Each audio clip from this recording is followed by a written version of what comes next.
캉디드. 안녕하세요, 여러분.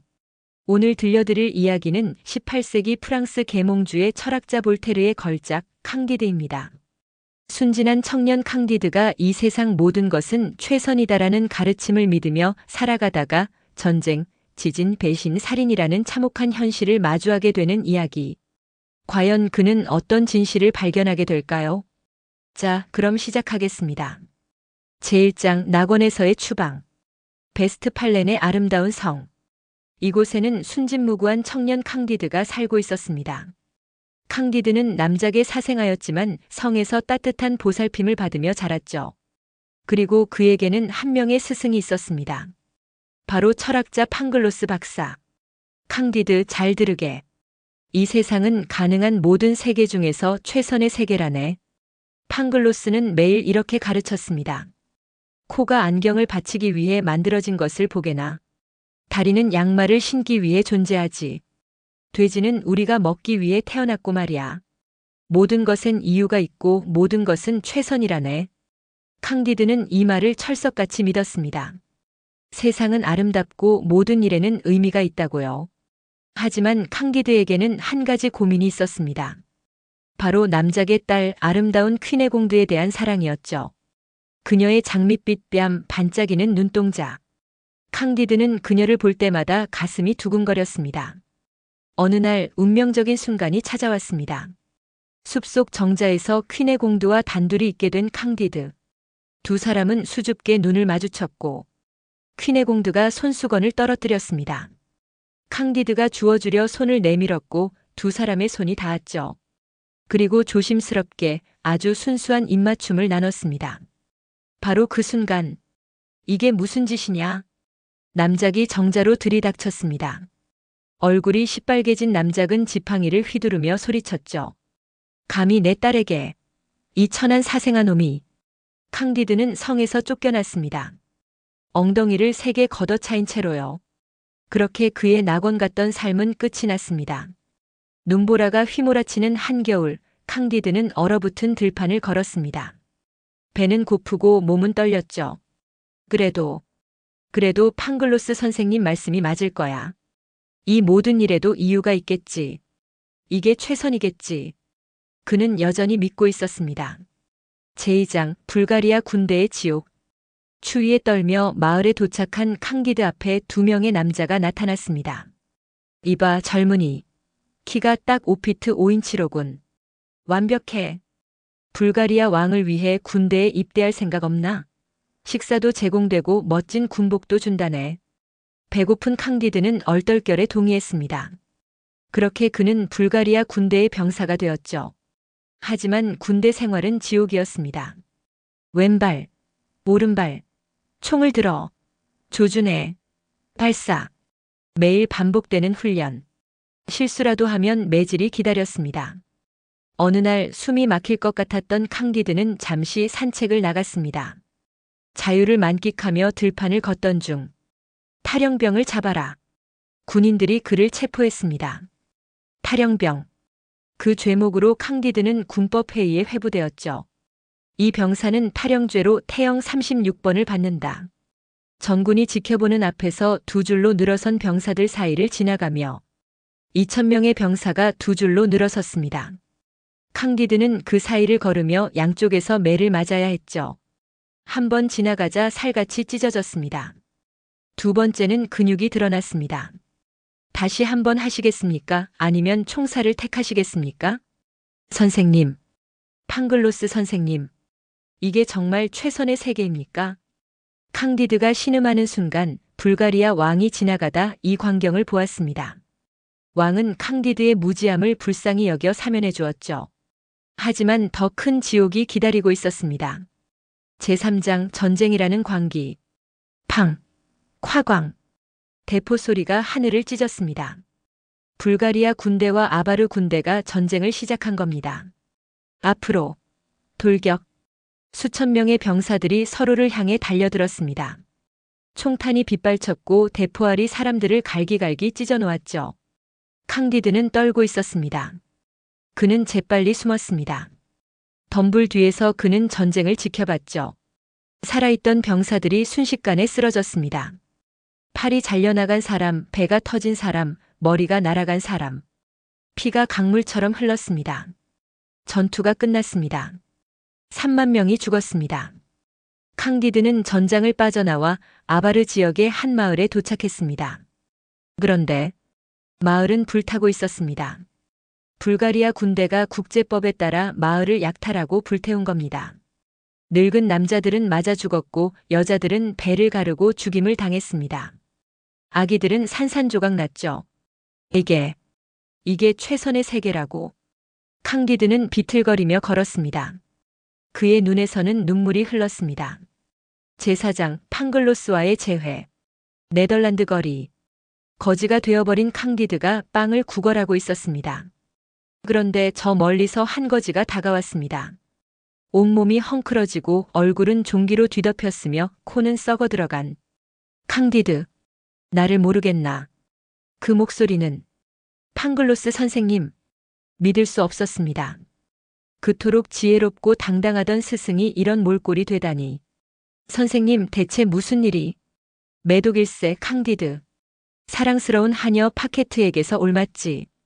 파케트는 프란체스코 수도사에게서, 그 수도사는 백작 부인에게서, 백작 부인은 기병대장에게서, 결국은 콜럼버스의 부하에게까지 거슬러 올라가지.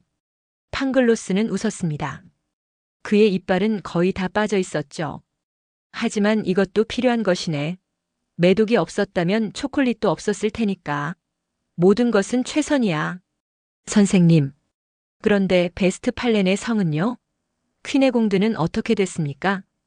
팡글로스의 얼굴이 어두워졌습니다. 모두 죽었네. 불가리아 군대가 쳐들어왔지. 남작은 칼에 찔렸고 남작 부인은 산산조각 났어. 그리고 퀴네공드는요? 병사들에게 겁탈당한 후 배를 가르고 죽임을 당했다네. 캉디드는 그 자리에서 기절했습니다. 제5장 리스본의 재앙. 캉디드는 친절한 제세레파 신자 자크의 도움으로 팡글로스를 치료했습니다. 그리고 세 사람은 배를 타고 리스본으로 향했죠. 바다 한가운데서 폭풍이 몰아쳤습니다. 돛을 내려라. 선원들이 소리쳤지만 파도는 배를 장난감처럼 흔들었습니다. 자크가 갑판에서 일하는 선원을 도우려다 파도에 휩쓸려 바다로 떨어졌죠. 자크. 캉디드가 뛰어들려 했지만 팡글로스가 붙잡았습니다. 안 되네. 리스본 항구는 자크가 익사하기 위해 만들어진 곳이야.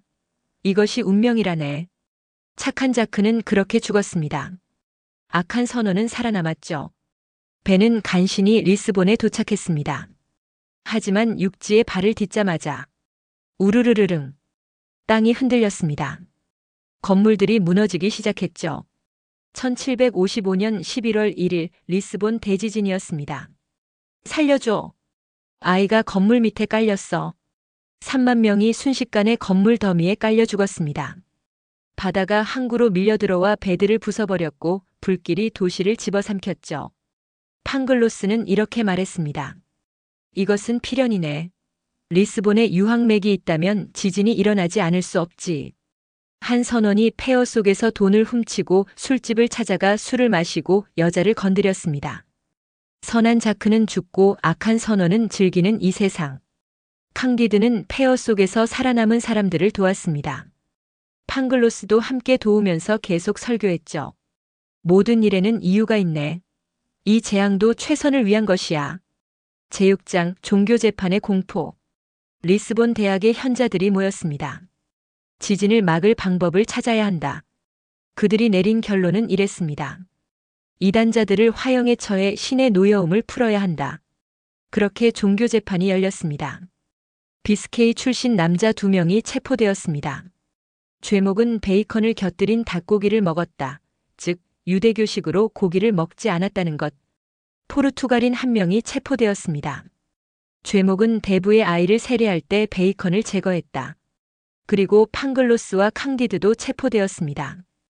팡글로스는 이단적인 말을 했다는 죄목으로, 캉디드는 공감하는 표정으로 들었다는 죄목으로 축제 같은 분위기에서 재판이 진행되었습니다. 피고인들은 산 베니토를 입고 행진하라. 종이로 만든 모자를 쓰고 악마와 불꽃이 그려진 옷을 입고 캉디드와 팡글로스는 끌려갔습니다. 찬송가가 울려 퍼졌습니다. 비스케이 남자들은 화형당했습니다. 비명소리가 광장에 울려 퍼졌죠. 포르투갈인과 팡글로스는 목이 매달렸습니다. 팡글로스는 죽어가면서도 중얼거렸습니다. 모든 것은 최선. 캉디드는 채찍질을 당했습니다. 피가 등을 타고 흘렀죠. 그리고 바로 그날 지진이 또 일어났습니다. 캉디드는 피를 흘리며 쓰러져 생각했습니다.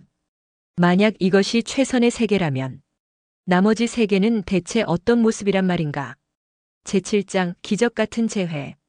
어둠 속에서 한 노파가 캉디드에게 다가왔습니다. 따라오세요. 조용히.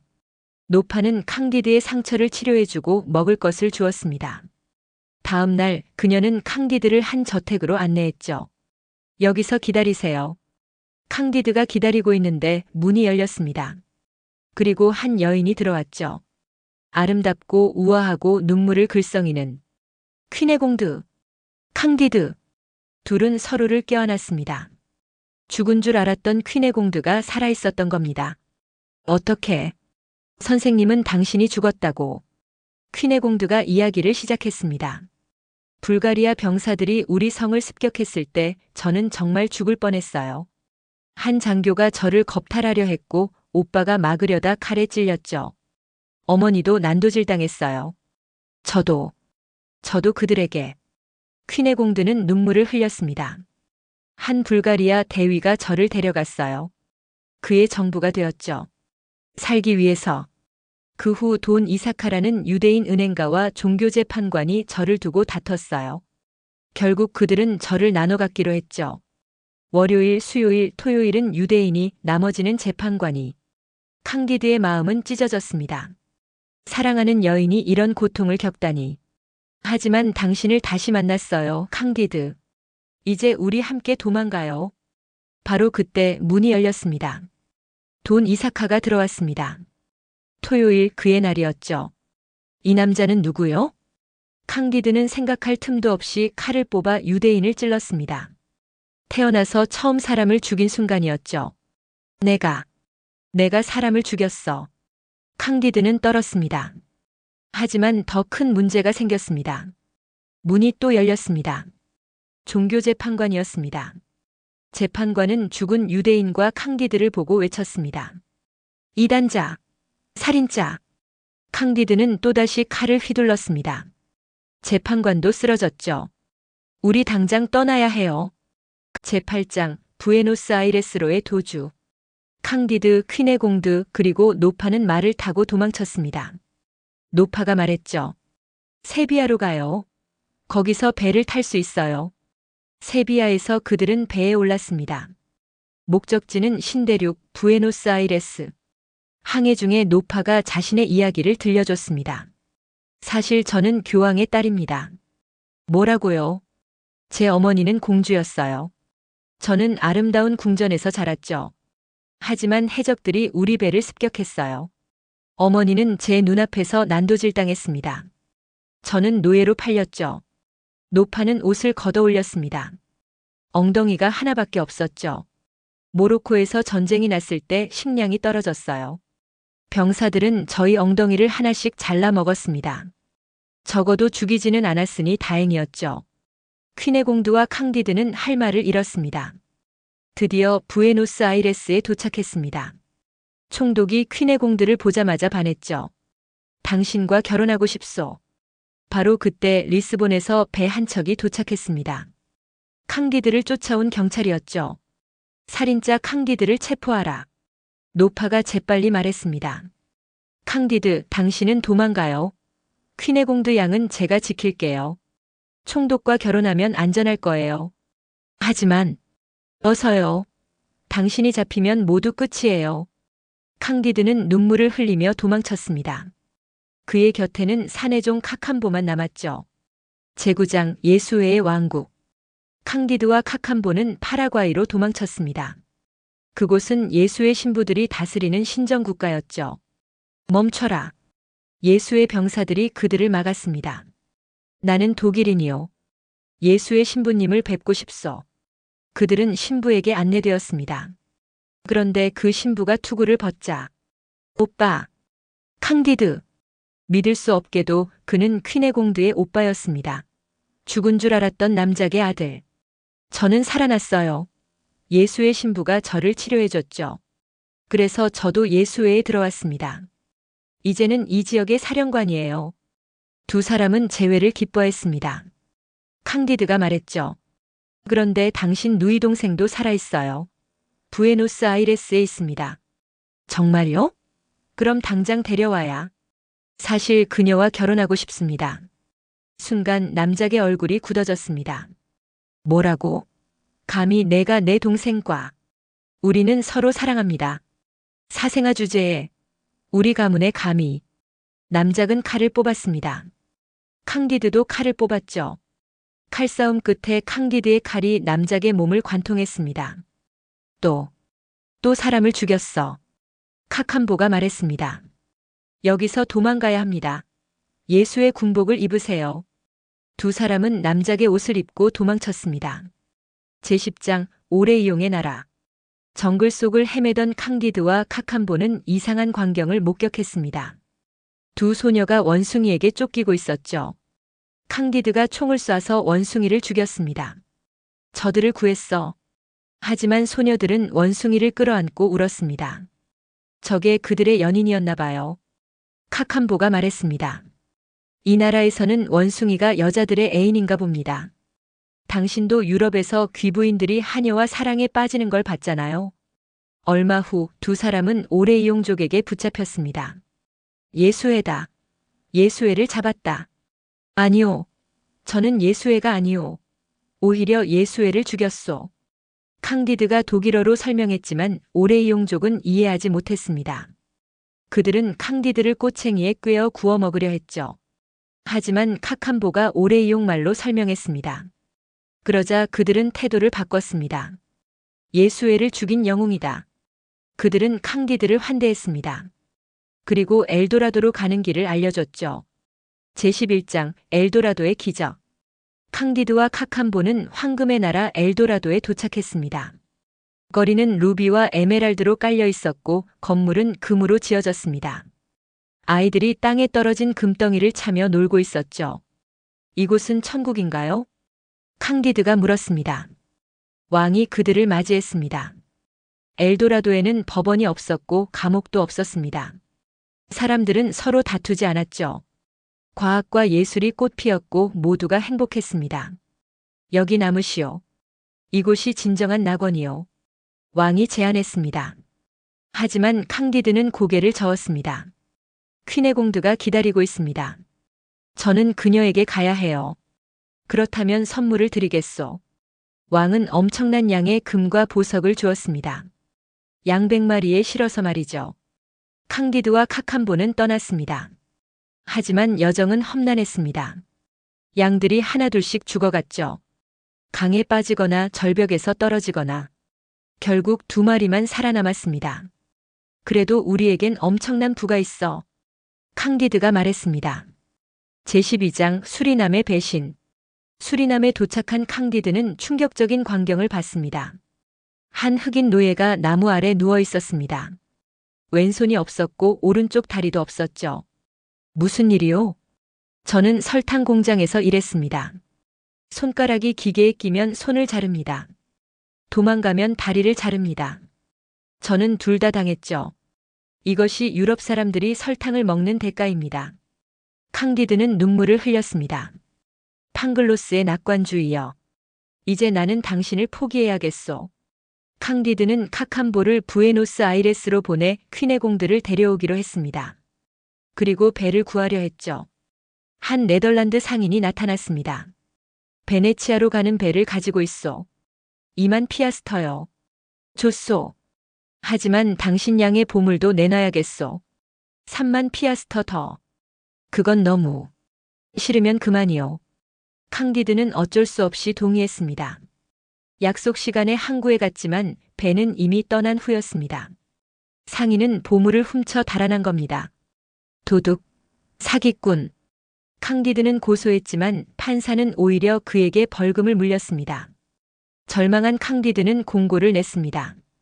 세상에서 가장 불행한 사람을 찾습니다. 함께 베네치아로 가시죠. 수많은 지원자가 왔습니다. 모두 자신이 가장 불행하다고 주장했죠. 캉디드는 그중 마르탱이라는 학자를 선택했습니다. 제13장 마르탱의 비관주의. 마르탱은 팡글로스와 정반대였습니다. 이 세상은 악마가 만든 것이요. 그가 말했습니다. 전쟁, 배신, 잔혹함. 모든 것이 악으로 가득하오. 하지만 선한 것도 있지 않소? 어디에? 내가 본 것은 오직 악뿐이요. 나는 책을 쓰다가 이단으로 몰렸고 아내는 나를 배신했으며 딸은 나를 버렸소. 나는 가난하게 살다가 강도에게 맞았소. 배 위에서 두 사람은 논쟁을 계속했습니다. 어느 날 바다에서 해전이 벌어졌습니다. 한 배가 다른 배를 침몰시켰죠. 수백 명이 물에 빠져 죽었습니다. 봤소? 악이요. 마르탱이 외쳤습니다. 하지만 캉디드는 물에서 무언가를 발견했습니다. 붉은 양 한 마리. 엘도라도에서 가져온 바로 그 양. 기적이요. 보물을 되찾았어. 가라앉은 배는 바로 캉디드를 속인 네덜란드 상인의 배였습니다. 봤소, 마르탱? 때로는 정의가 실현돼요. 한 명의 악인이 벌을 받기 위해 수백 명이 죽었소. 이게 정의요? 둘의 논쟁은 끝이 없었습니다. 제14장 파리의 타락. 파리에 도착한 캉디드는 병에 걸렸습니다. 그러자 사람들이 모여들었죠. 성직자들이 왔습니다. 고해성사를 하시오. 의사들이 왔습니다. 이 약을 드시오. 여자들이 왔습니다. 위로해 드릴게요. 캉디드가 회복하자 한 후작 부인이 그를 유혹했습니다. 그녀는 카드게임에서 캉디드를 속여 돈을 뺏었죠. 사랑해요, 캉디드. 그녀가 속삭였습니다. 하지만 캉디드가 퀴네공드 이야기를 하자 화를 냈습니다. 그 여자가 뭐가 좋다고. 경찰이 캉디드를 체포하러 왔습니다. 하지만 다이아몬드 3개를 주자 풀어줬죠. 파리는 쓰레기 같은 곳이요. 마르탱이 말했습니다. 제15장 베네치아에서의 만남. 베네치아에 도착했지만 카캄보와 퀴네공드는 보이지 않았습니다. 캉디드는 절망했습니다. 그녀를 영원히 잃은 건가? 한 수도원에서 캉디드는 포캉트라는 수도사를 만났습니다. 그는 과거 파리에서 유명한 작가였죠. 왜 수도원에 계시오? 세상이 역겨워서요. 작가들은 서로 질투하고 비평가들은 악의만 퍼뜨리고 귀족들은 타락했죠. 나는 이 모든 것에서 벗어나고 싶었습니다. 수도원은 평화롭소? 아니요. 여기도 질투와 싸움뿐입니다. 캉디드는 한 저녁 파티에 초대받았습니다. 6명의 폐위된 왕들이 모여 있었죠. 영국 왕, 폴란드 왕, 코르시카 왕. 모두 왕국을 잃고 떠돌고 있었습니다. 봤소? 마르탱이 말했습니다. 왕도 거지도 똑같이 불행하오. 제16장 노예선에서의 재회. 항구를 걷던 캉디드가 누군가를 발견했습니다. 카캄보. 그는 갤리선의 노예가 되어 있었습니다. 무슨 일이요? 총독이 퀴네공드 양을 빼앗았습니다. 저는 항의하다 노예로 팔렸죠. 퀴네공드 양도 지금은 노예입니다. 콘스탄티노플에 있어요. 캉디드는 즉시 노예 2명을 사서 풀어줬습니다. 그런데 그중 한 명은 팡글로스 선생님. 캉디드, 자네인가? 팡글로스는 목매달림에서 살아났다고 했습니다. 다른 한 명은 퀴네공드의 오빠였습니다. 칼에 찔렸지만 살아났다고 했죠. 모두 살아있었구나. 제17장 콘스탄티노플에서. 콘스탄티노플에 도착한 캉디드는 퀴네공드를 찾았습니다. 하지만 이게 퀴네공드? 한때 아름답던 그녀는 늙고 추해져 있었습니다. 피부는 거칠고 눈은 퀭했으며 성격도 까칠해져 있었죠. 당신, 나와 결혼 안 할 거예요? 퀴네공드가 물었습니다. 캉디드는 망설였습니다. 하지만 약속은 약속이었죠. 물론 결혼하겠소. 그녀의 오빠가 소리쳤습니다. 안 돼. 우리 가문의 수치다. 당신은 2번 죽을 뻔했으면서도 교훈을 못 얻었소? 캉디드가 말했습니다. 결국 캉디드는 퀴네공드와 결혼했습니다. 그들은 작은 농장을 샀죠. 하지만 행복하지 않았습니다. 퀴네공드는 매일 불평했습니다. 노파는 투덜거렸고 오빠는 거만했으며 팡글로스는 쓸데없는 철학 이야기만 했습니다. 제18장 우리의 정원을 가꾸어야 한다. 어느 날 캉디드 일행은 한 노인을 만났습니다. 당신은 행복해 보이시오. 비결이 뭐요? 나는 정치에 관심 없어. 나는 그저 내 아이들과 함께 이 땅을 일구고 있어. 일은 우리를 세 가지 큰 악에서 구해주오. 권태, 악 그리고 궁핍. 캉디드는 깨달았습니다. 집으로 돌아온 캉디드가 말했습니다. 우리도 우리의 정원을 가꾸어야 합니다. 팡글로스가 말했습니다. 내가 늘 말하지 않았나. 이 세상은 최선의 세계라고. 자네가 성에서 쫓겨나지 않았다면, 종교 재판을 당하지 않았다면, 칼로 찔리지 않았다면, 아메리카를 헤매지 않았다면, 퀴네공들을 잃지 않았다면 우리는 지금 여기서 설탕에 절인 과일을 먹지 못했을 것이네. 캉디드는 조용히 대답했습니다. 그 말도 맞소. 하지만 우리는 우리의 정원을 가꾸어야 합니다. 에필로그. 그렇게 캉디드와 그의 동료들은 정원을 일구며 살았습니다. 팡글로스는 여전히 낙관주의를 설교했고 마르탱은 여전히 비관주의를 주장했습니다. 하지만 캉디드는 더 이상 논쟁하지 않았습니다. 그는 그저 땅을 파고 씨를 뿌리고 물을 주었죠. 세상이 최선인지 최악인지는 중요하지 않았습니다. 중요한 것은 지금 여기서 자신의 손으로 무언가를 만들어가는 것. 공허한 철학 대신 실천적인 살. 거창한 이상 대신 작지만 확실한 행복. 캉디드는 퀴네공드와 함께 정원에서 일하며 생각했습니다. 이것이 내가 찾던 답이었구나. 태양이 지고 달이 뜹니다. 정원에는 작은 싹이 돋아나기 시작합니다. 여러분, 볼테르의 캉디드 이야기를 들어주셔서 감사합니다. 이 이야기는 우리에게 묻습니다. 세상은 정말 최선일까요? 아니면 최악일까요? 어쩌면 그 질문 자체가 중요하지 않은지도 모릅니다. 중요한 것은 우리가 지금 무엇을 하고 있느냐는 것. 우리 각자의 정원을 어떻게 가꾸어 가고 있느냐는 것. 볼테르는 300년 전에 외쳤습니다. 우리는 우리의 정원을 가꾸어야 한다. 이 말은 지금도 유효합니다. 여러분의 정원은 무엇인가요? 오늘도 여러분의 정원을 가꾸시길 바랍니다. 감사합니다.